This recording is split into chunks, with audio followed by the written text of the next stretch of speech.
So I'm going to take the example of the gig economy right now, which doesn't have a floor. Which is, I had to look this up when I was looking at your papers. I was like, and little did I know, I'm actually in it. So it's essentially, if you don't mind giving us a little rundown of that. I mean, I've done kind of more research on what we call the technology networking companies, which they are like the Ubers and the Lyfts and the ones that are providing these kind of ride-hailing car... The sharing economy? The sharing economy. I don't use that word because it's not really sharing. Like the sharing economy used to be, like I remember when, like in some of my early jobs where like I would park, like I was in the Bay Area and I would park in the BART station and I would jump into a person's car so we could carpool across to San Francisco. I'm like, that's sharing. Yeah. Like what these companies are doing, they're not sharing resources. Like that's a very different thing in terms of what it's actually doing. Versus like you could call it the platform economy because a lot of this work is now happening through an app. You can call it the gig economy because it's basically it's like a piecemeal structure where you get paid by the task. Gotcha. Versus like you get paid and then, you do the work. Like freelancers. Right. Yeah, independent contractors sure. in various forms.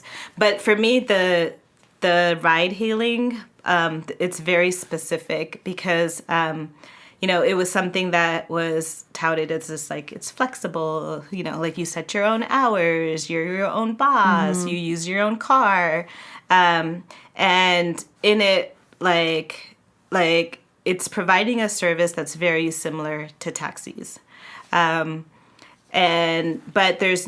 But because they're calling themselves, not a like ride service, they're calling themselves as an app, and we're just connecting people who want the same thing. One wants to give a ride, one wants to get a ride, and but there's no regulation there. So getting to like the D's work very much in this, like the deregulation and the de-unionization. Like, so there's no worker power because you're isolated. You're basically working in your app in your own car.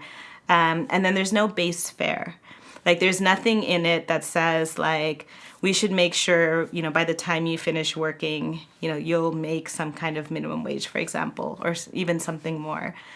So what happens is like people's like wages, they totally fluctuate. And there's this thing where you see what you made in that one ride that doesn't account for like all these kinds of costs that are happening on the back end, whether it's like you're paying for maintenance or you're paying for your car. Do you know what the breakdown is? Like how much they actually get paid off a ride versus how much they have to pay and whatever fees they might be? I actually don't even know. I don't have the breakdown, but there was this study done recently by the Economic Policy Institute, and they found that if you don't even take account that, you at this point you're not paying anything into social security benefits or the fact that you probably have to pay for some kind of health insurance, you're probably making around $10 an hour. But if you take those into account, you're probably making more like $8.50 an hour. That's like not in the minimum wage in most states. And so for me, this is what this is the most competitive industry there is, like right now. Oh, wow. Like these companies are competing. They're given free rein in most cities. They're like barely regulated. So like all the conditions of like, hey, let businesses like compete and innovate and disrupt and all of that stuff, and it'll be great. But actually it's at the cost or the backs of the drivers, because when you come down to what the real cost of that work is, they're definitely not making minimum wage in LA. So you say they've done a breakdown that says about $10-ish an hour. Do you know how much they said between $8.50 and $10. They didn't do it like a ride by ride kind of thing. They kind of took into account like all the money you would take in from your rides, and then all the money you're paying out, because you actually end up paying out quite a bit. Do you know what the fees are? So it's not just the fees of the company. So there's the cut, which could be, it's not very transparent. It could be 20%, it could be 30%. Drivers told us like a whole range. And so there's this cut, they take the cut from the customer. But it's also you're putting a lot of miles on your car. So you're devaluing your car a lot quicker than if you were just using it for your own personal use. Can they write those things off? You can write those things off. Yeah. But at the same time, it's also costs that you're incurring. And the maintenance, the gas, gas prices just went up this year. And, the taxi industry in New York, when gas prices go up, they increase the fare. Like, they don't do that they here. do? Yeah. So, those kinds of things aren't in place, again, because there's, a real hesitancy to regulate in this space right now.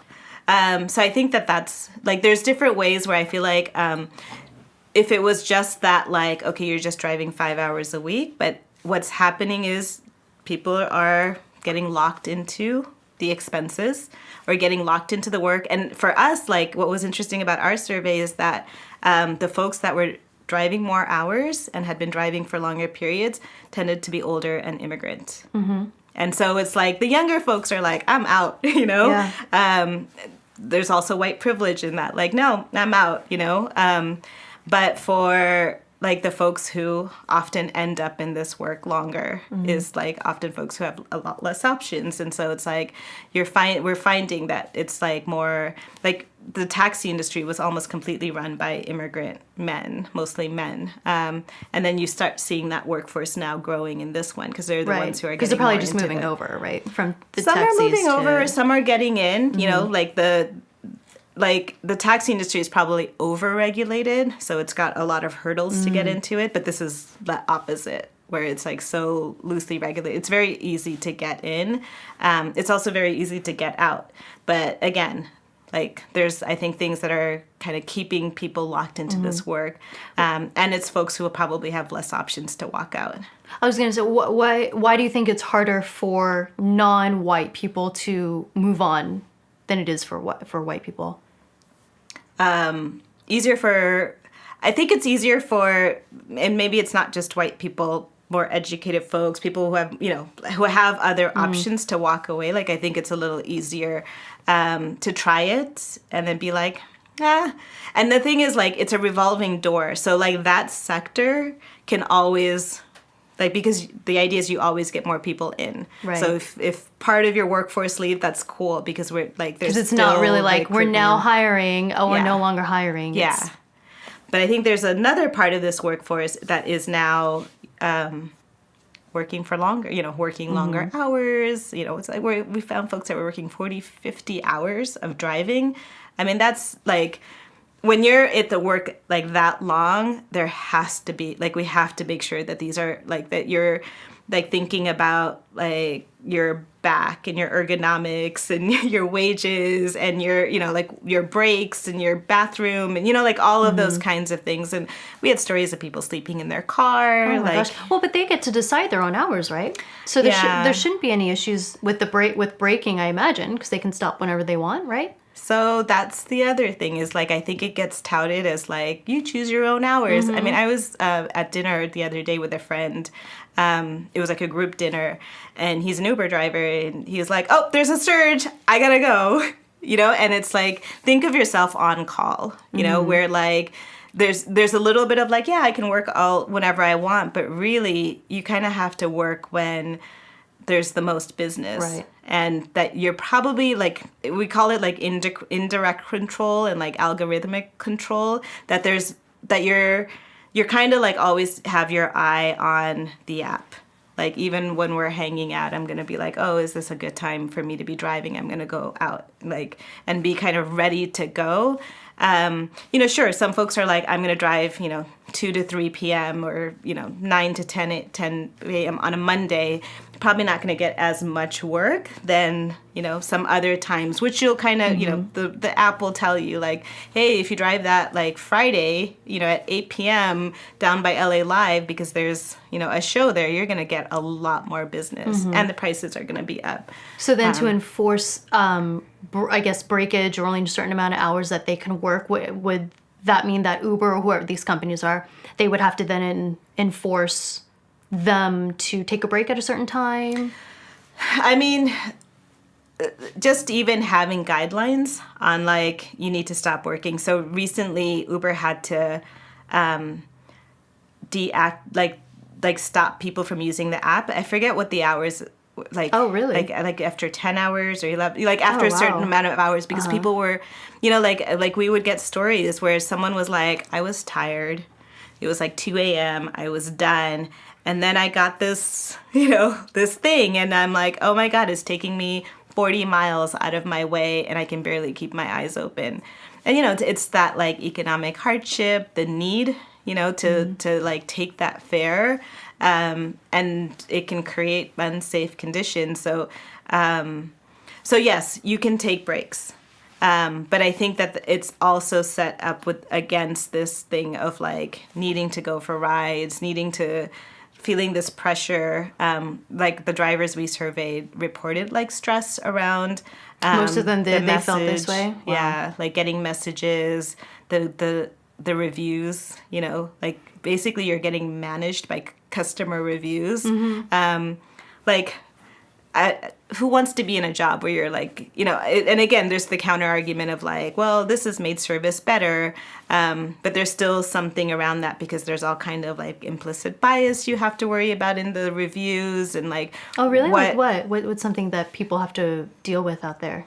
There was like a study like out of New York that actually talked about like race, for example, that some folks like your own kind of bias around like someone's, race could make you rate them less, or gender, like there's different ways where you have to be careful around people's individual opinions for rating your performance.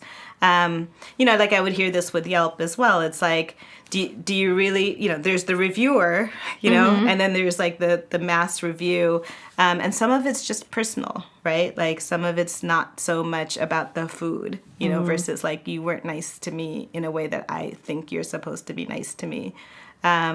So like that's fine for like improvement, but to have basically your work measured on just the customer reviews, like that's I don't, there's issues with that.